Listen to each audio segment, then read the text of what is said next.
Pemerintah Provinsi DKI Jakarta membangun jalur khusus sepeda sepanjang 196,45 km yang tersebar di 26 ruas jalan. Pembangunan ini merupakan salah satu program prioritas Gubernur DKI Jakarta Anies Baswedan. Selengkapnya kita akan simak laporan dari Disa Wardoyo dan juru kamera Agustin Lawrence dari kawasan Semanggi, Jakarta Selatan.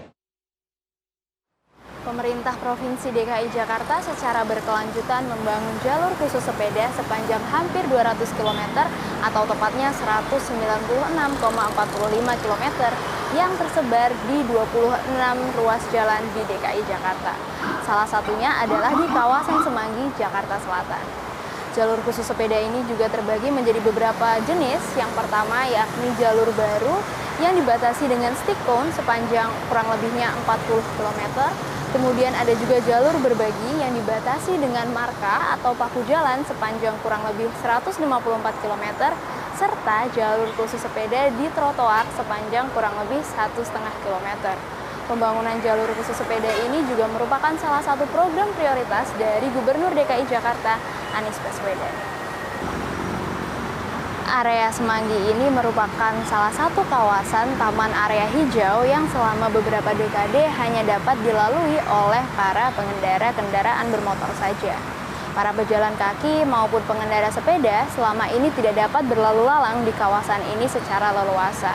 Maka dari itu, pemerintah Provinsi DKI Jakarta melakukan pembangunan dalam 3 tahap, yakni yang pertama, pembangunan trotoar di 4 sudut area Jalan Jenderal Sudirman, yang kedua, pembangunan jalur sepeda yang tuntas di tahun 2019, dan yang ketiga, yakni dengan menyambungkan keduanya.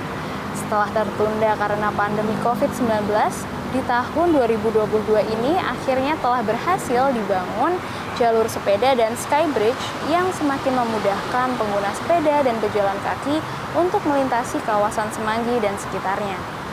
Saat ini, proses pembangunan sudah memasuki 86% sehingga tinggal tersisa 14% lagi yang ditargetkan akan selesai pada akhir tahun ini.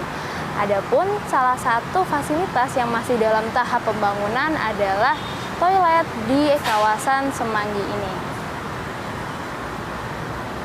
Kedepannya, pemerintah Provinsi DKI Jakarta akan melakukan kerjasama untuk pengelolaan yang nantinya akan dilakukan oleh Jakarta Experience Board atau JXB yang selama ini bergerak di bidang pariwisata. Pemprov DKI Jakarta juga berharap dengan adanya fasilitas ini dapat menjadi akses yang lebih inklusif lagi bagi seluruh lapisan masyarakat dan tidak lagi hanya berfokus kepada para pengendara kendaraan bermotor saja. Dari Jakarta, Disa Wardoyo, Agustin Lawrence, Metro TV.